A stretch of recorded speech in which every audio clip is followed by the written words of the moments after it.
요한복음 세 번째 시간, 새 창조의 은혜, 은혜 위에 은혜라는 제목으로 같이 말씀 나누도록 하겠습니다. 지금 요한복음에서 1장에서 오늘 18절까지가 사실은 서론 역할을 하고 있는 것이고요. 여기 있는 내용을 가지고 사실은 앞으로 요한이 쭉 풀어서 자신이 복음서를 전개해 나갈 겁니다. 그래서 오늘 18절까지가 서론이라고 할 수 있는데요. 서론에서 이야기하고 있는 전체 요한복음의 이야기는 그냥 구속 이야기, 구원 이야기 이렇게 하지 않고 그 구원을 새 창조다라는 관점에서 풀어내고 있습니다. 새 창조를 하나님께서 시작하셨는데 그 새 창조, 구원의 역사는 그냥 구원한 게 아니고 하나님의 아들 만들기 프로젝트. 하나님의 아들로서 구원받은 사람들을 만들어 나가시는 거죠. 그래서 요한복음 전체에서 이야기하는 생명, 영생, 구원이라고 하는 개념은 죽어서 천국 가는 게 절대로 아닙니다. 이 땅에서 우리들이 하나님의 아들로 새롭게 변화되었고 그 하나님의 아들이 하나님으로 더불어서 가지고 있는 관계, 그게 사실은 구원이고 생명이다라고 이야기를 하는 겁니다. 성경에서 이야기하고 있는 생명은 하나님과의 관계예요. 이 관계가 끊어진 상태를 죽음의 상태라고 이야기하는 거고 이 관계가 온전한 상태를 생명의 상태라고 이야기를 하는 겁니다. 구원도 마찬가지입니다. 죽어서 좋은 곳 가는 게 아니고 하나님과의 관계가 회복된 것을 살아났다, 구원받았다. 그리고 그 하나님과의 관계가 회복된 자를 그냥 구원받았다, 살아났다 이 정도가 아니고 요한은 하나님의 아들, 하나님의 자녀가 되는 권세를 주셨다라고 이야기를 하는 겁니다. 그래서 우리를 위해 자기 아들을 아끼지 아니하시고 내어주신 그분을 알고 신뢰하고 그분을 즐거워하는 것, 이것을 보고 구원이라고 하는 겁니다. 그럼 어떻게 보면 우리가 일상생활 속에서도 구원을 누릴 때가 있고 누리지 못할 때가 있는 거죠. 나를 위해서 자기 아들을 아끼지 않고 주신 그분을 믿고 신뢰하고 바라보는 것, 이게 구원의 상태고 이걸 바라보지 못하면 구원 받았지만 죽은 자처럼 살아가는 거죠. 근데 하나님의 아들들을 이 땅에 사는 동안에 하나님의 아들답게 이제 만들어 나가는 겁니다. 그럼 우리가 신앙생활을 해나가면서 장성하고 성장한다라고 하는 것은 이전에는 A라는 일이 생겼을 때 죽은 자처럼 반응을 했지만 신앙이 성장했을 때 똑같은 A라는 상황이 왔는데 하나님을 믿고 의지하고 신뢰하기 때문에 괜찮을 수가 있는 거죠. 그래서 상황과 환경들이 바뀌어서 기뻐하는 것은 불신자들도 다 할 수 있는 것. 그렇죠? 그거 누가 못하겠습니까? 내가 원하는 대로 일들이 잘 풀려가니까 너무 마음이 기쁘고 행복하다. 이거 누가 못하겠어요? 근데 하나님의 아들들은 하나님이 모든 것을 주관하신다라는 사실을 믿기 때문에 아픈 속에서도 하나님을 신뢰하고 믿고 의지하기 때문에 감사한 겁니다. 그래서 범사에 감사한 게 그리스도 예수 안에서 너희를 향하신 하나님의 뜻이다라고 하는 거죠. 근데 그게 어떻게 가능하냐라고 하는 부분들을 요한이 가능하게 하기 위해서 긴 21장의 요한복음을 쓰고 있는 겁니다. 그래서 우리가 요한복음을 같이 말씀을 나누는 동안 그냥 공부하는 시간이 아니고 하나님과의 관계가 회복되고 하나님과의 관계 속에서 어떠한 속에서도 감사할 수 있는 아들들로 지어져가는 은혜가 있기를 바랍니다. 그게 구원의 완성이죠. 오늘 14절 보니까 굉장히 14절이 유명 구절이고요. 그리고 외울 만한 가치가 있는 중요한 핵심이 담겨져 있는 말씀입니다. 말씀이 로고스죠. 로고스가 육신이 되어 우리 가운데 거하심에 우리가 그의 영광을 보니 아버지의 독생자의 영광이요 은혜와 진리가 충만하더라. 자, 로고스는 창조주라고 이야기를 했죠. 지금까지 예수님 이야기를 아직까지는 안 했습니다. 근데 그 로고스가 육신이 되어 우리 가운데 거하셨다라고 처음에 이야기를 하고 있습니다. 말씀이 육신이 되었다. 예수 그리스도께서 참 하나님이신 성자 예수께서 육신이 되셨다. 성육신 사건을 이야기하고 있는데 이 성육신 사건을 이야기하는데 중요한 것이 거하심에라고 하는 동사입니다. 우리나라 말로는 그냥 거하시다, 계시다 뭐 이런 소리겠죠. 말씀이 육신이 돼서 우리 가운데 계시다 이런 의미인데, 헬라어 원어는 그냥 거하시다 이게 아닙니다. 헬라의 원어의 의미를 전혀 살리지 못하는 게 지금 거하심에라고 번역한 것입니다. 헬라어 원어는 스케노라고 해가지고요, 원래는 장막을 치다. 그리고 이 스케노라고 하는 단어는 히브리어 성경을 헬라어로 바꿀 때 어디에서 그 히브리어를 변환시키는 헬라어냐면 성막을 치다. 그러니까 성막을 칠 때 사용하는 단어가 이 스케노라고 하는 겁니다. 그러니까 말씀이 육신이 되어 우리 가운데 성막을 치심에, 이렇게 돼요. 그래서 이전에 영어 성경 보면 성막을 태버네클이라고 하거든요. 그건 이제 명사인데, 그래서 말씀이 육신이 되어 우리 가운데 태버네클드 동사로 썼어요. 마치 그 셰익스피어처럼. 셰익스피어가 명사를 가지고 동사로 사용하고 이렇게 하죠. 뭐 요새 우리나라도 좀 그런 것들이 있습니다. 뭐 완전히 예를 들어서 누구 어떤 사람 구승해 그러면 완전히 구승해 했다 이렇게 이야기하죠. 그것처럼 여기서도 태버네클 성막했다 이렇게 표현하는 거죠. 예수님께서 이 땅에 오신 사건은 그냥 표현하는 것이 아니고 성막을 치신 사건으로 이야기를 합니다. 근데 이 성막이라고 하는 것은 하나님이 하나님의 백성을 만나는 유일한 장소고요, 그리고 하나님이 그들 가운데, 하나님의 백성들 가운데 거하시는 특별한 장소입니다. 우리 가운데 성막을 치셨다라고 하는 말은 우리 가운데 성막을 치시고 우리 가운데 함께 하신다, 우리를 만나기 위해서 성막을 치셨다라고 이야기하는 겁니다. 누구가요? 예수 그리스도가. 예수 그리스도가 그래서 유일하게 하나님을 만날 수 있는 성막이고, 하나님이 예수 그리스도를 통해서 우리와 함께 거주할 수 있는 유일한 통로다라고 하는 것을 사실은 1장 14절에서 이야기를 하고 있는 겁니다. 그리고 이전에 구약 성경 같은 거는 성막은 특별한 장소 맞죠? 그리고 여기서도 성막은 특별한 장소 맞습니다. 근데 우리 가운데 성막을 치셨다라고 하는 것은 구약 시대에는 어떤 일정한 장소에 성막을 쳐놓고 그곳에 가야 하나님을 만날 수 있지만, 이제는 예수님이 이 땅에 육신을 입고 오셔서 우리 있는 곳에 찾아오셔서 성막을 치시는 개념이에요. 그러니까 교회에 왔을 때만이 아니고 우리에게 성막을 치시고 우리가 있는 일상 속에서 함께하기 위한, 구약의 성막이랑은 사실은 비교가 안 되는 성막이죠. 참 성막입니다.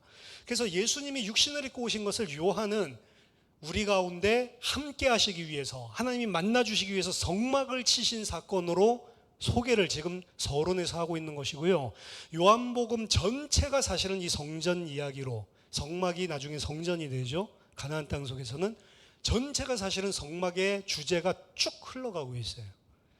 우리 가운데 성막을 치셨다, 성전을 만드셨다. 그러한 증거를 볼 수 있는 게 오늘 14절 뒤에 보니까 우리 가운데 성막을 치셨는데 우리가 그의 영광을 보니 아버지의 독생자의 영광이요 은혜와 진리가 충만하더라.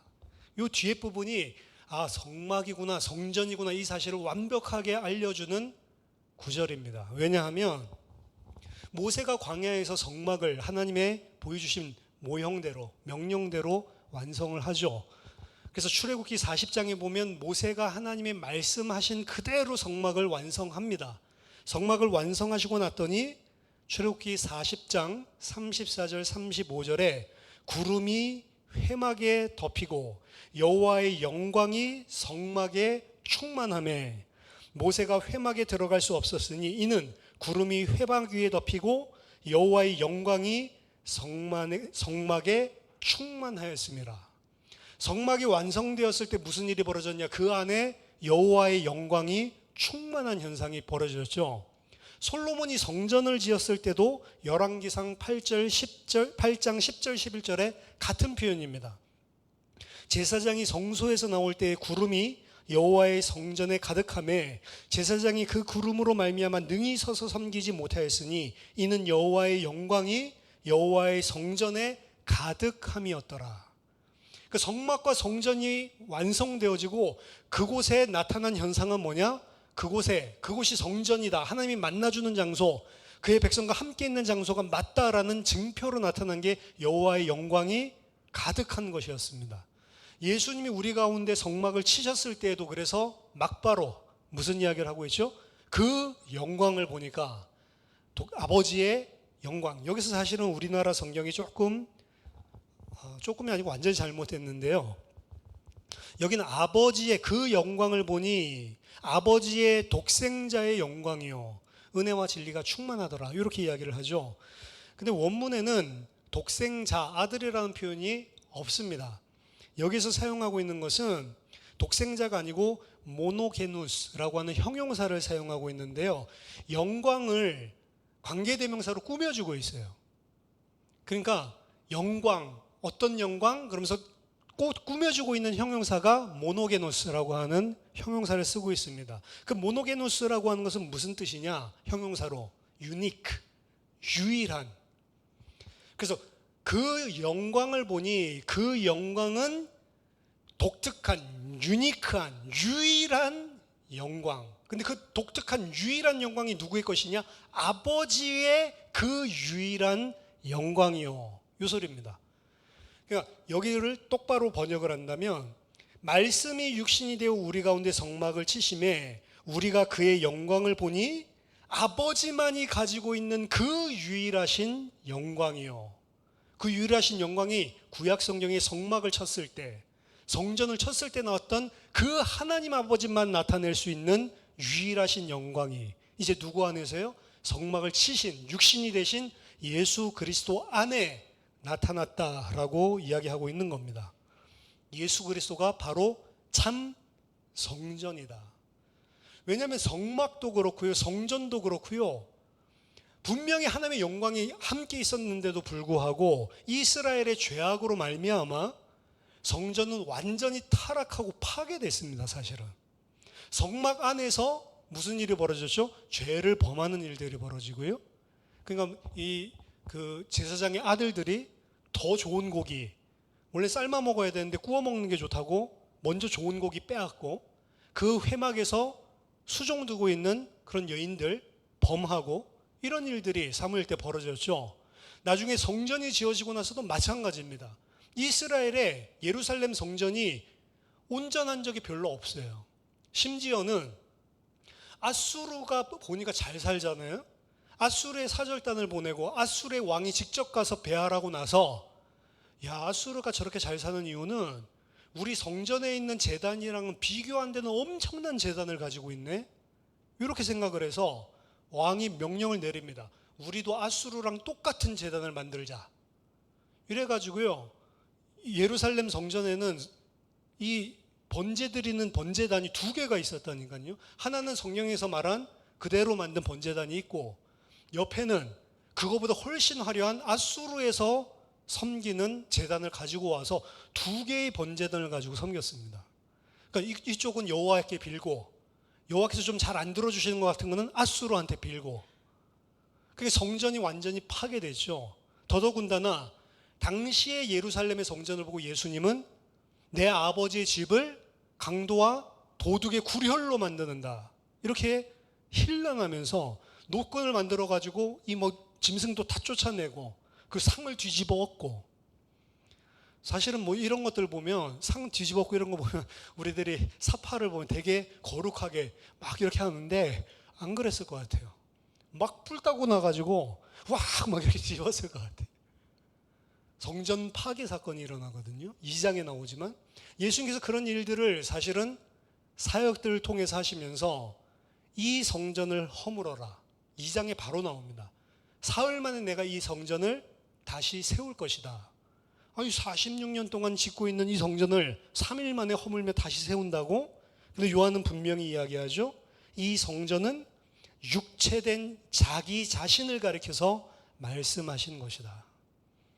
성전이 뭐냐? 절대로 인간의 죄로도 더럽힐 수 없고 우리들의 죄를 씻어내고 하나님과 영원히 함께할 수 있도록 만들어내는 성전의 기능을 사실은 이스라엘은 상실했습니다. 그들의 죄 때문에. 근데 예수님을 통해서 새로운 창조의 이 성전은 인간의 죄악이 절대로 허물을 수 없는, 인간의 죄악이 절대로 오염시킬 수 없는 온전한 성전, 참 성전이 되기 위해서 이 땅에 오신 것이죠. 그게 누구냐? 예수님입니다. 그래서 그 성전, 그 성막 되신 예수님을 보니 그 안에 뭐가 있다고요? 아버지에게서만 나올 수 있는 유일하신 그 영광이 그 속에 거하고 있구나 라고 하는 것을 요한이 발견한 것입니다. 아, 이분이 성전이요, 이분이 참 성막이시구나. 그러면서 14절에 은혜와 진리가 충만하더라. 그 아버지의 영광이 뭐라고 이야기했냐면 아버지의 영광인데 그 유일하신 아버지의 영광이 뭘로 드러나면 은혜와 진리로 충만하게 드러났다라고 이야기를 합니다. 진리, 어떻게 보면 공의의 하나님이시죠. 죄 있는 자를 죄 있다 할 수 없으신 분이시죠. 그 하나님의 진리 되신 참 되신 그 하나님의 유일하신, 인간이 가지지 않는 온전하신 거룩하심, 참되심, 하지만 동시에 은혜로우심, 그럼에도 불구하고 우리를 살리시기 위해 그 아들을 육신으로 보내신, 성전으로 보내신 그 아버지의 은혜로우심, 이 두 가지가 충만하게 그 속에서 보였다. 이게 요한이 판단한 예수 그리스도입니다. 예수 그리스도를 쳐다볼 때 아버지의 은혜가 충만하게 보이고 아버지의 진리가 충만하게 보였다는 거죠. 우리가 16절에 다 그의 충만한 데서 받으니 은혜 위에 은혜로라. 다 그의 은혜와 진리가 충만한 데서 우리가 다 받으니 그것을 보고 뭐라고 표현했냐면 은혜 위에 은혜다. 여러분, 은혜 위에 은혜가 무슨 소리일까요? 갑절의 은혜? 은혜가 하나 더 있는데 그 위에 하나 더 올려놓은 거? 우리나라 표현으로는 은혜 위에 은혜, 그러면 그렇게 이야기되죠. 복 위에 복, 그러면 갑절의 축복, 영감 위에 영감, 갑절의 영감. 근데 여기서 이야기하는 원문은 은혜 위에 은혜라고는 표현이 아닙니다. 영어도 근데 이렇게 표현해 놓은 게 많아요. Grace upon grace, 이렇게. 갑절의 의미가 아니고, 왜냐하면 원래 갑절, 은혜 위에 은혜 이렇게 하려면 영어로 on, upon이라고 하는 epi라는 이 전치사를 썼어야 됐는데 여기서 epi를 쓴 게 아니고 anti라고 하는 헬라어 전치사를 쓰고 있습니다. 이 anti는 뭐냐? 무엇을 대신하는 혹은 무엇을 넘어서는 요 이야기입니다. 그러니까 하나님이 그리스도 예수 안에서 충만한 데서 우리가 은혜를 받는데 그 은혜는 어떤 은혜냐? 은혜를 넘어서는 은혜, 어떤 은혜를 대신하는 은혜더라. 그럼 어떤 은혜가 있는데 그 은혜를 넘어서는, 그 은혜를 대신하는 은혜, 그럼 앞에 은혜는 뭐고 뒤에 은혜는 뭘까요? 그 답이 17절에 나오는 겁니다. 율법은 모세로 말미암아 주어진 것이요, 이게 앞에 은혜예요. 은혜와 진리는 예수 그리스도로 말미암아 온 것이다. 자, 율법은 어떻게 보면 우리가 오해를 하면 안 됩니다. 율법도 사실은 은혜예요. 오늘 본문에서 이야기하고 있듯이 흔히 이제 복음을 깨닫고 나서 복음과 율법은 다른 것이다, 이런 설교를 많이 하지만 사실은 엄밀하게 말하면 율법도 하나님의 말씀이고 진리고 그리고 은혜입니다. 이스라엘 백성들은 하나님의 율법을 이거는 내가 뭐 해야 되는 거 이렇게 생각한 적이 없어요. 사실은 그 구약 성경을 자세히 보면 율법을 그런 식으로 깨닫는 것은 잘못 깨달은 것입니다.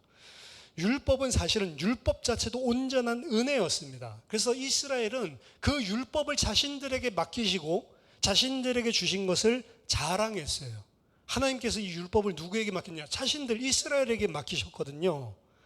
근데 하나님의 율법을 이스라엘에게 맡겼다는 것 자체가 은혜예요. 왜냐하면 구약성경은 주구장창 이야기합니다. 너희들이 잘나서 너희들이 큰 민족이기 때문에 너희들이 뛰어나서 하나님이 율법을 준 게 아니다 라고 이야기를 합니다. 너희들에게 율법을 허락하신 것 자체가 하나님의 은혜라는 겁니다. 왜냐하면 이스라엘 백성은 하나님의 언약 백성, 자신의 메리트는 없지만 하나님의 언약 백성이 되었고 언약 백성에게만 주시는 것이 율법입니다. 순서가 거꾸로 안 돼 있어요. 구약성경도 항상 하나님의 은혜를 베풀었기 때문에 따라 나오는 게 이 율법이에요. 십계명도 그래서 그냥 안 줍니다. 나는 너희를 애굽 땅 종되었던 곳에서 너희를 구원하여 낸 너희 하나님 여호와니라 이 이야기를 하고 나서 1계명, 2계명 이렇게 나오는 거거든요. 근데 우리 그 십계명 보면 앞에 그거 빼놓으셔. 나는 너희 하나님 여호와라 이렇게 해놓으셔. 중간에 애굽 땅 종되었던 곳에서 너희를 구원하여 낸 여호와 하나님이다. 근데 그 중간에 은혜의 내용 빼놓고 점점점 해놨죠. 요즘은 어떻게 되는지 모르겠네요. 옛날에 그 찬송가 앞에 그 십계명 이렇게 나와 있는데 요즘은 십계명 나와 있나 모르겠네. 그거 보면은 나는 너를 애굽 땅에서 구속하여 낸 여호와다라고 하는 건 점점점으로 해놨어요. 그 은혜는 날려버리고 나 여호와야 그러니까 너 1계명 이런 식으로 나온다. 그렇게 안 돼 있습니다. 항상 은혜를 먼저 주고 그 다음이 율법이에요. 이스라엘 백성이 율법을 받았다라고 하는 것은 하나님의 언약 백성으로 구원받았기 때문에 율법을 주시는 겁니다. 그러니까 율법 자체가 은혜죠. 사실은 절대로 언약 백성이 될 만한 조건을 가지고 있지 않는 그런 이스라엘이었기 때문에 그렇습니다. 따라서 그들이 율법 받았다는 것 자체가 은혜고요. 더더군다나 그 율법은 이것을 해라 저것을 해라 정도가 아닙니다. 이것을 해라 저것을 해라 라고 하는 것도 하나님의 성품을 하나님이 어떤 분이신지를 알려주기 위한 방편에 지나지 않습니다. 하나님이 기뻐하시는 것은 이러한 부분들을 기뻐하신다. 하나님이 싫어하는 것은 이러한 것을 싫어하신다. 사실은 뭐에 대해서 이야기해주고 있냐면 하나님이 어떤 분인지를 알려주고 있는 게 율법의 내용입니다. 그래서 율법을 통해서 우리가 하나님을 아는 거예요. 하나님 어떻게 하냐? 보입니까? 몰라요.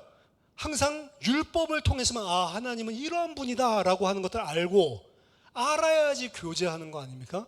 율법을 통해서만 하나님과 함께 교통하고 교제가 가능한 거예요. 그 주야로 묵상하고 그럼 뭘 해야지 말아야지 이거 묵상한 게 아니고 율법을 통해서 뭘 묵상한 거죠? 하나님이 어떤 분이신지를 알아가고 그걸 묵상한다는 거예요. 우리가 교제, 사람들끼리 지난주에도 우리 교제에 대한 이야기를 했지만 사람들끼리 알아갈 때에도 만나고 서로 알아가는 거죠. 그리고 이 사람이 뭘 좋아하는지 이 사람이 뭘 싫어하는지 이 부분을 알면서 교제가 깊어질수록 그런 부분들을 서로 맞춰주는 거죠. 이 사람이 싫어할 만한 짓들을 안 하고 갱신해서 이 사람이 좋아할 만한 사람이 되어 나가고 서로가 그게 교제잖아요. 그래서 율법이 사실은 유일하게 하나님과 교제할 수 있는 통로고 그걸 구원받은 이스라엘 그들에게 허락하셨다는 거죠. 그래서 율법 속에서도요 하나님의 공의로우심만 나타난 게 아니고 공의롭고 하나님은 죄를 싫어하시고 죄 있는 자와 함께 할 수 없지만 그 죄인까지도 다시 살려낼 수 있는 은혜로우심, 피 흘림, 제사 이런 것들이 사실은 다 들어가 있습니다. 그래서 구약 성경을 읽어보면 하나님의 자비로우심, 사랑하심, 노하기를 더디하심 이 모든 하나님의 속성, 하나님이 어떤 분인지를 다 이야기하고 있죠. 그래서 구약 성경, 율법도 사실은 은혜였습니다. 근데 예수 그리스도를 통해서 오신 이 은혜는 그 구약 성경에 율법을 주신 것도 은혜였지만 그 은혜를 넘어서는 은혜, 그 은혜를 이제 온전하게 하는 대체하는 은혜. 구약의 은혜는 인간 편에서 죄를 지어서 그 은혜가 무너질 수 있을 것 같은 은혜란 말이에요. 그 이스라엘 백성도 참다 못하니까 바벨론으로 예루살렘 성전을 허물어버리고 보내시죠.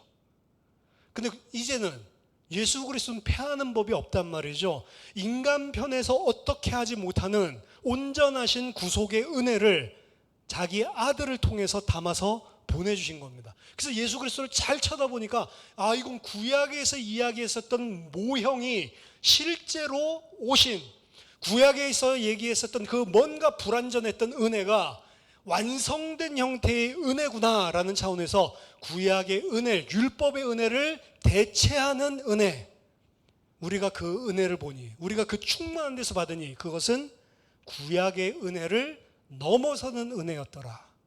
구약의 은혜를 대체하는 그 은혜의 핵심적 본질적인 사건이 성육신 사건이다 라고 이야기를 합니다.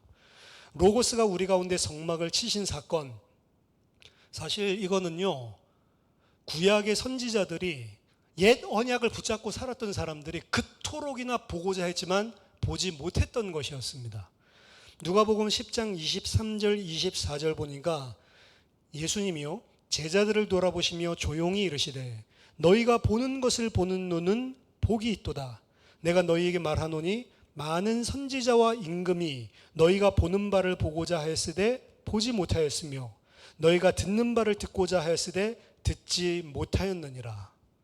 그들이 그토록 소망했었던 그것이 성취되어 실현된 것, 구약의 그림자가 온전히 실체로 성취된 것, 그 은혜가 바로 딱 한 가지, 말씀이 육신이 되어서 우리 가운데 성막을 치신 사건이다 라고 하는 걸로 이 마지막 서론을 매주지하고 있는 겁니다. 그리고 그것 중심으로 전체 큰 주제로 사실은 쭉 풀어나가고 있는 거예요. 그래서 요한은 성막 사건을, 성전 정화, 성전 파괴 사건을 예수님의 초기 사역대로 끌어붙여가지고 지금 이야기를 펼쳐나갑니다. 사실 예수님이 그거 마지막 예루살렘에 올라가셨을 때 하신 사역인데, 예수님이 사역 시작하자마자 성전 정화 작업부터 한 것으로 설명을 하고 있는 거죠. 자, 우리가 오늘 본문에서 분명하게 기억해야 될 것은, 우리를 하나님의 백성으로 구원하신 것은 그냥 구원받았으니까 이제 천국 파라다이스 가서 살자, 이게 아닙니다. 천국 파라다이스라고 하는 개념을 우리가 바꿔야 돼요. 그건 뭐냐? 하나님과의 온전한 교제가 이루어지는 것, 그것이 천국이고 그것이 하나님 나라라는 것입니다. 하나님의 나라가 이 땅에 이루어지십시오. 그럼 이 땅이 어떻게 돼요?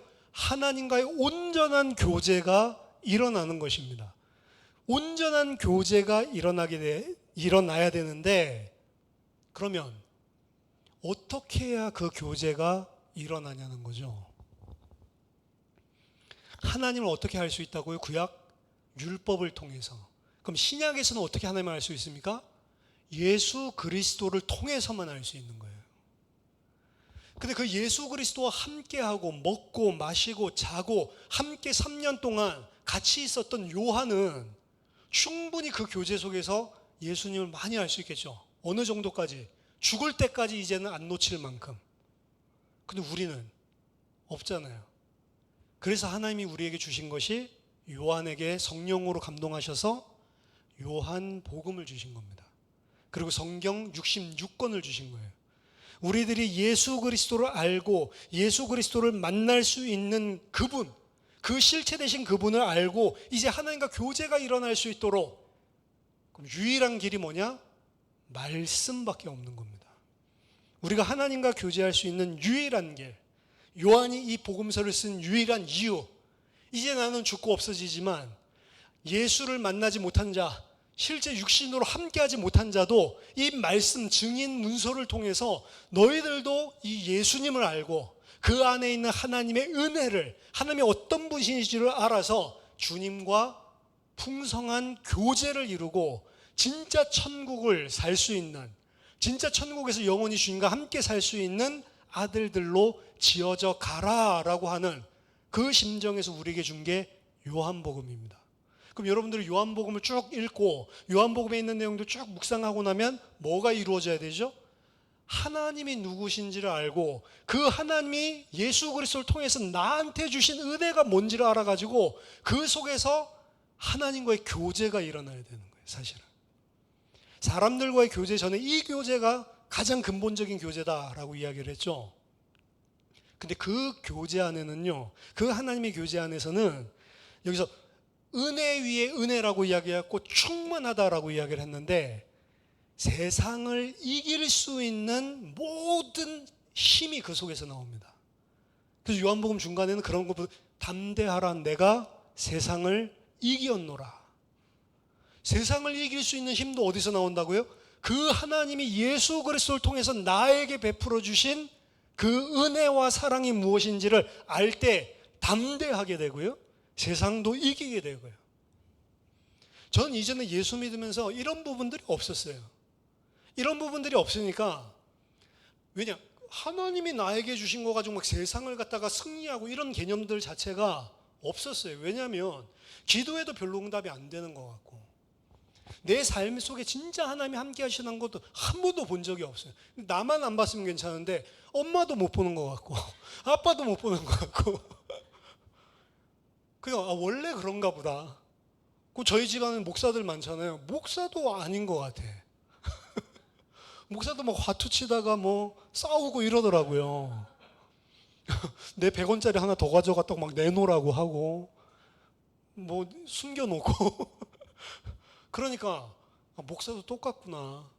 여러분, 목사도 똑같습니다. 사실은 목사는 교회 안에서 공동체를 섬기라고 주신 특별한 일이 있는 것이지, 목사가 대단하게 거룩하고 그러지 똑같습니다. 사실은 거룩의 차이가 그다지 많이 나지 않아요. 하나님의 백성이 다 똑같아요. 다 하나님 보실 때도 똑같고,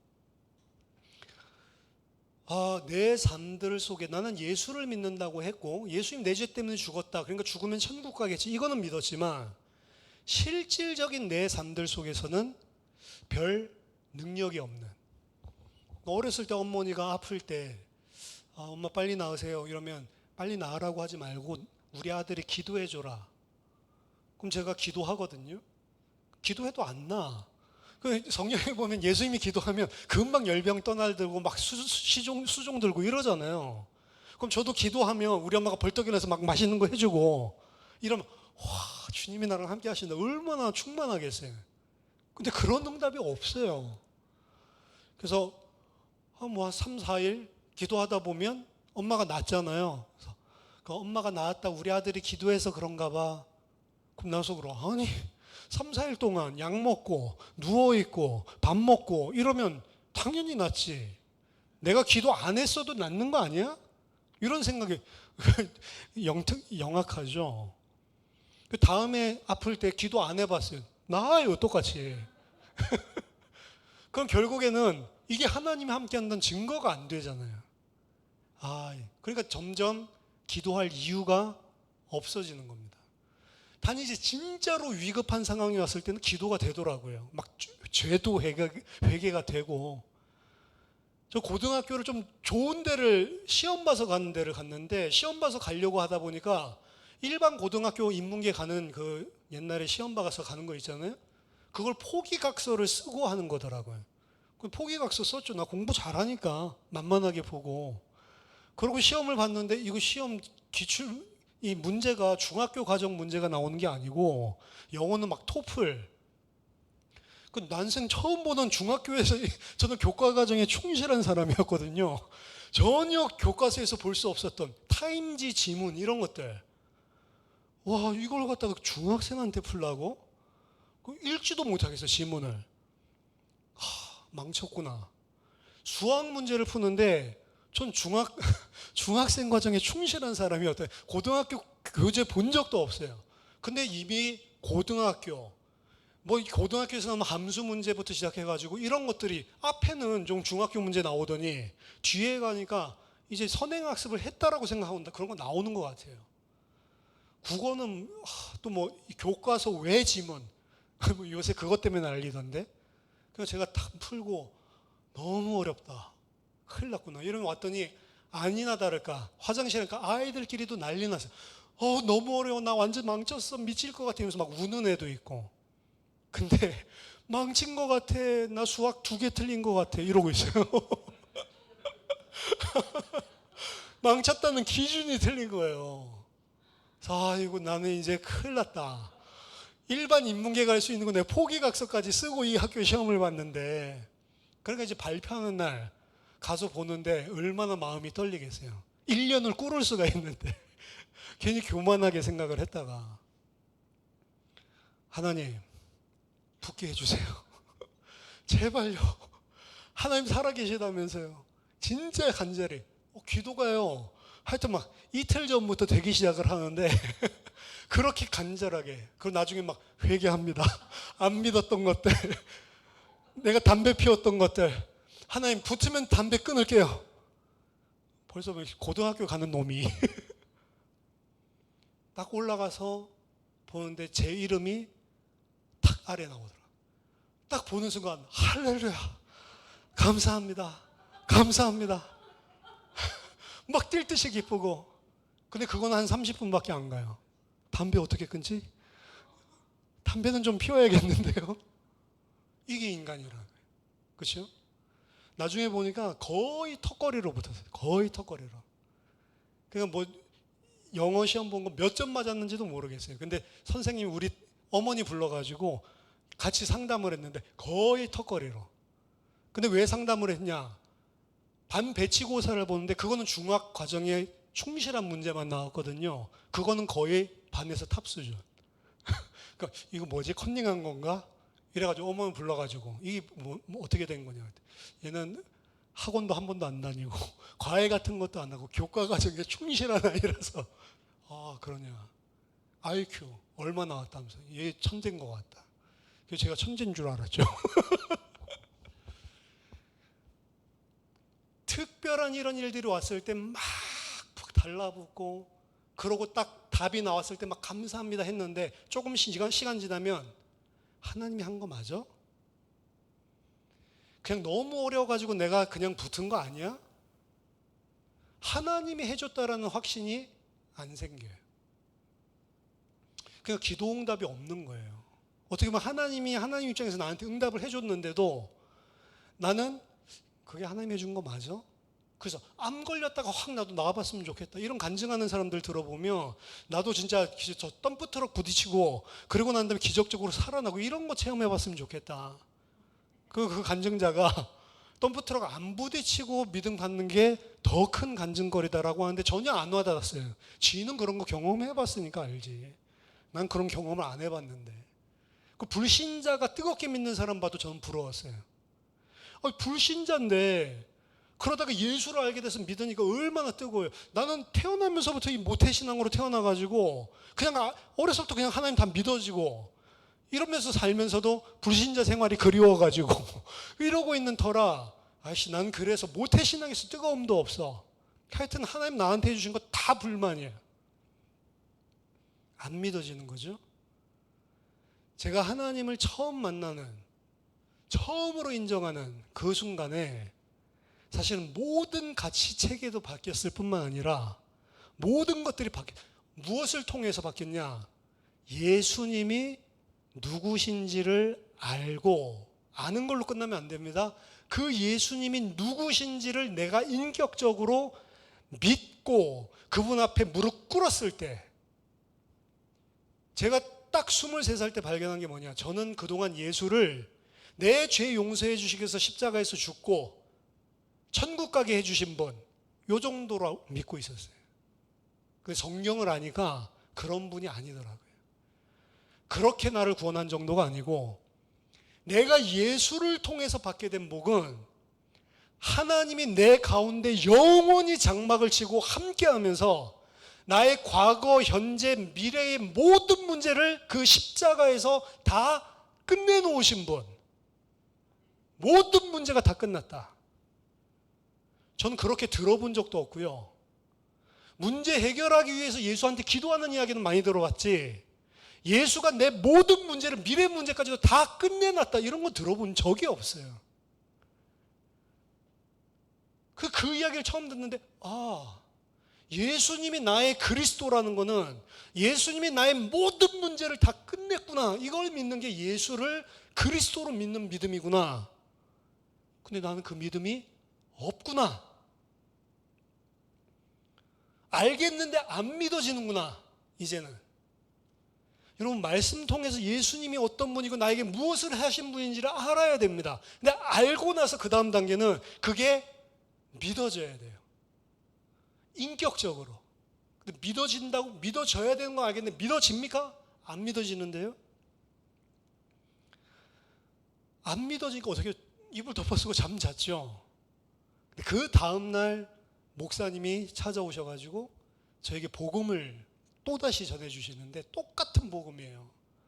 우리가 가지고 있는 죄의 문제, 하나님이 그리스도를 보내신 이 사건, 그 예수 그리스도로 말미암아 얻게 된 구원, 이거 똑같은 이야기 해주는데 저한테 가슴에 팍팍 꽂히게 들리는 거예요.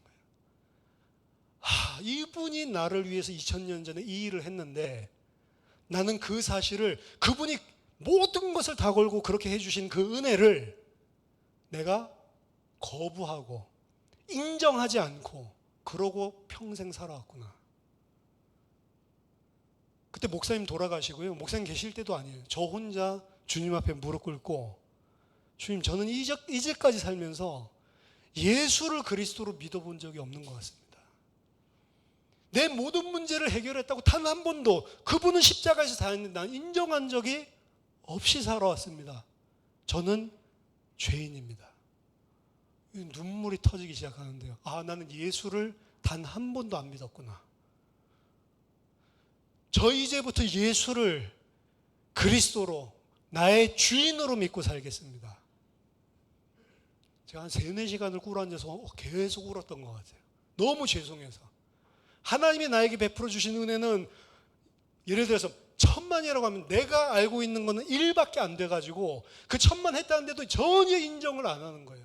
나 위해서 십자가에서 죽었는데도 그 십자가 쳐다보면서도 인정 안 해. 그 십자가가 나의 모든 것들을 다 끝내고 책임지고 하나님 백성 되게 했다는데도 인정 안 해요. 들어도.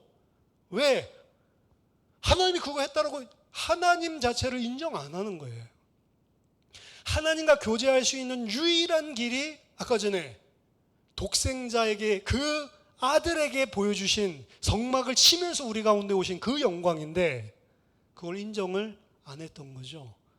근데 그거 인정하고 난 다음부터 기적같이요, 저는 이제 모든 문제가 다 끝났다라고 하는 것들을 아이 수준에서 받아들였죠. 그러니까 이 문제가 생겨도 그 문제 위해서 기도할 필요도 없어. 어떻게 기도하면 되냐? 예수 그리스도, 내 모든 문제를 다 끝내고 나와 함께 하시는 주님, 이렇게만 기도하는 거예요. 농구하다가 다리가 뼈다, 그럼 붙잡고 주 예수 그리스도, 나의 모든 문제를 끝내시고 나와 함께 하시는 주님, 만왕의 왕, 만주의 주, 이렇게 하면 싹 나아요.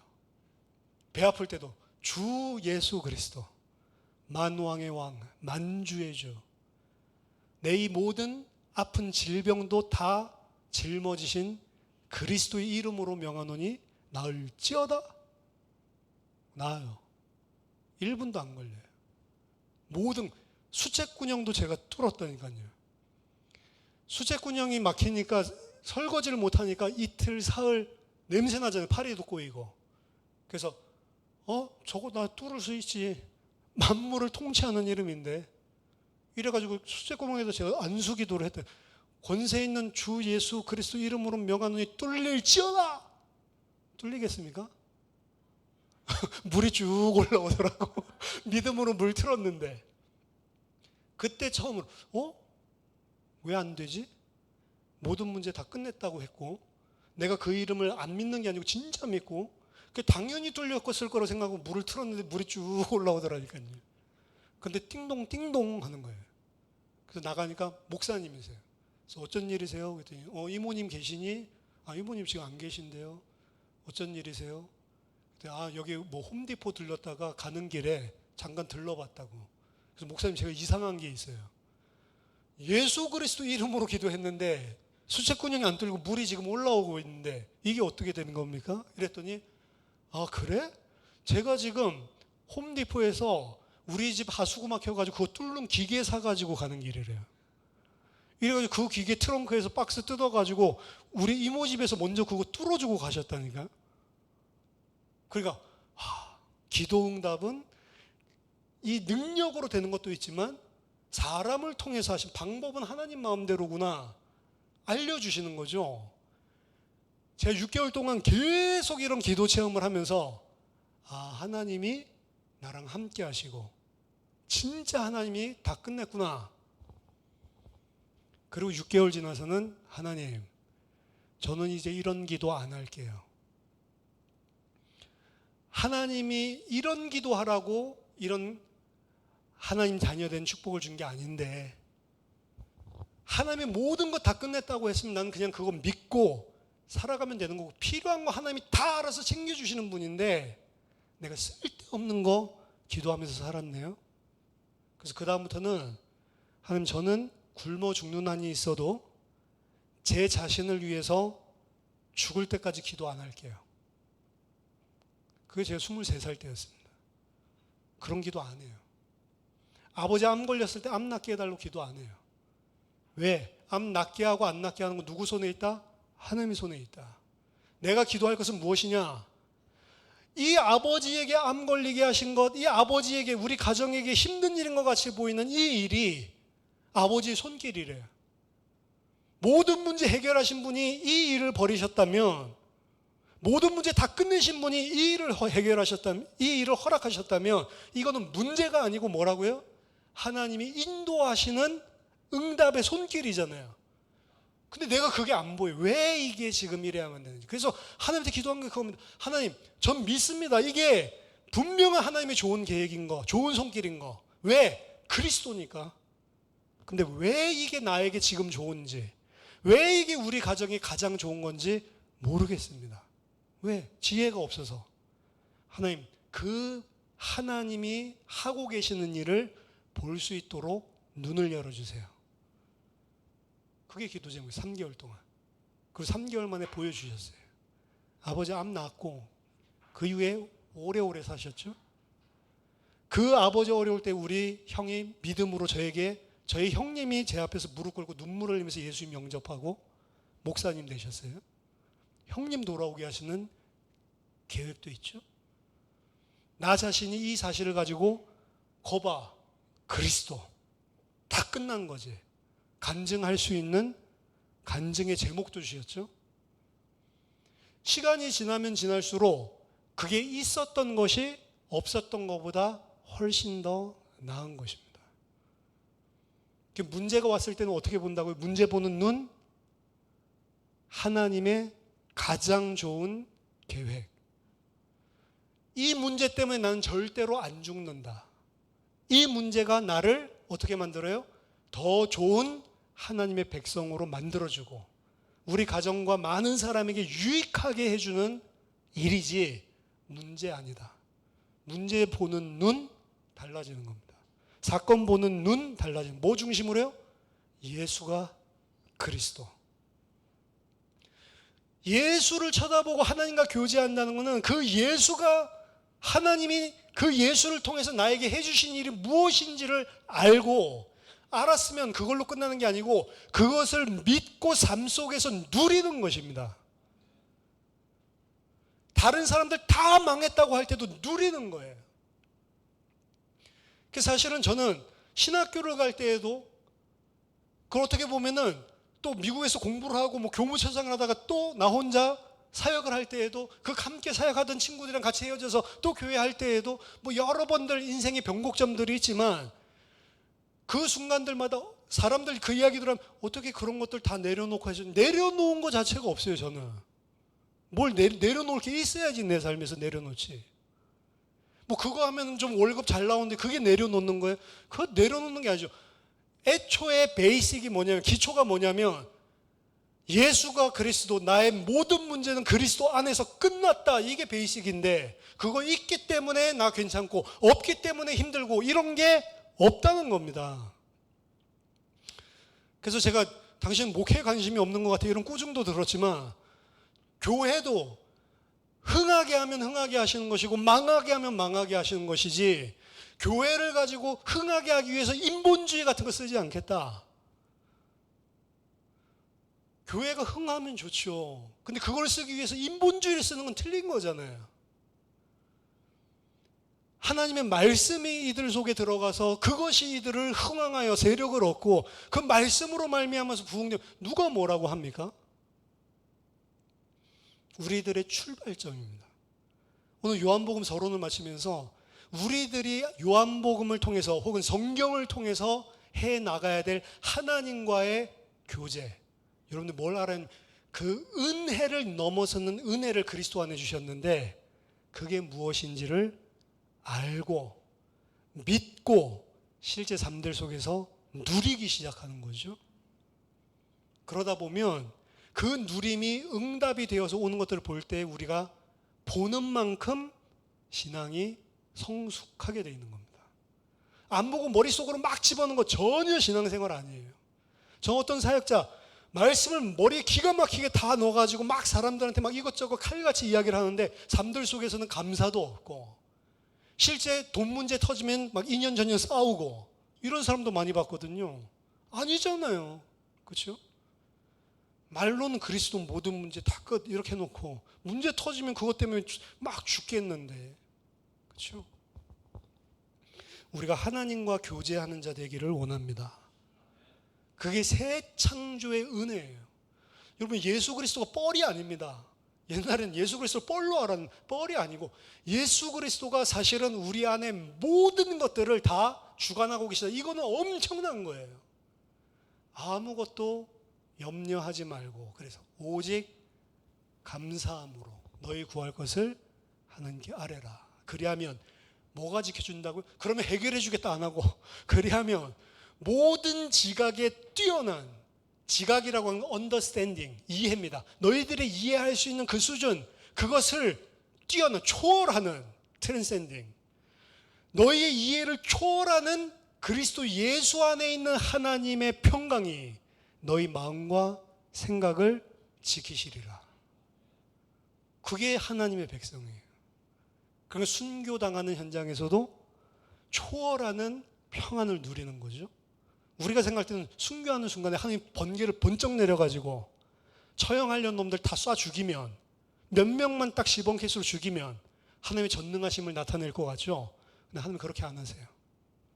우리에게 뭘 원하시냐면 끝까지 나를 사랑하고 끝까지 나를 신뢰해라. 그 근거가 뭔지 아세요? 요한복음에 나와 있는데요.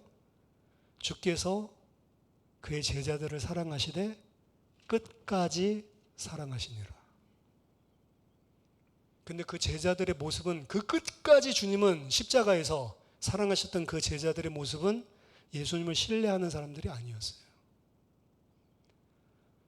예수님 죽이라고 할 때 베드로도 그 앞에서 저주했다고 되어 있어요. 그냥 부인한 게 아니고. 근데 예수님은 그런 우리를 그렇게 예수가 메시아다, 그리스도다 이 사실을 안 믿어주고 있는 우리를 위해 끝까지 사랑하면서 죽으신 것이 십자가입니다. 그게 은혜 위에 은혜, 은혜를 능가하는 은혜를 아들의 성육신을 통해서 보여준 거예요. 그 성육신은 다르게 변환을 시켜도 되는데요. 십자가 이렇게 보시면 됩니다.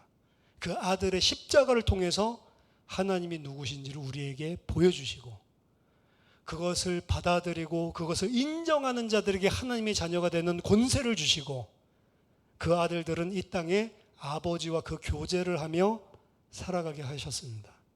여러분 우리가 좀 부족해도 괜찮습니다. 근데 그 아버지를 신뢰해야 되는 것은 타협하는 게 아니에요. 저와 여러분들이 새 창조의 은혜를 누리는 하나님의 백성들 되기를 예수 그리스도 이름으로 축원합니다. 기도하겠습니다. 살아계신 하나님 아버지 은혜를 감사드립니다. 죽을 수밖에 없는 죄인을 예수를 십자가에 못 박아 죽여놓고도 내 죄를 알지 못했던 이 죄인들을 끝까지 죽기까지 사랑하셔서 십자가에 피 흘리시고 살려주신 그 은혜를 감사드립니다. 단순히 죽어서 천국 가는 것이 아니라 이 땅 사는 동안 하나님의 자녀로 모든 문제를 그리스도 안에서 다 끝내놓고 우리를 한순간도 놓치지 않고 우리 가운데 성막 치시고 우리 가운데 함께 하시는 그 주님을 찬양합니다. 하는 그 믿음을 가지고 일상 속에 그 예수를 알고 믿고 누리는 주의 백성들 되게 하여 주시옵소서. 새 창조의 은혜로 하나님과 교제하는 아들들이 되게 하여 주시옵소서. 우리를 구원하신 예수 그리스도 이름으로 감사하며 기도하옵나이다. 아멘.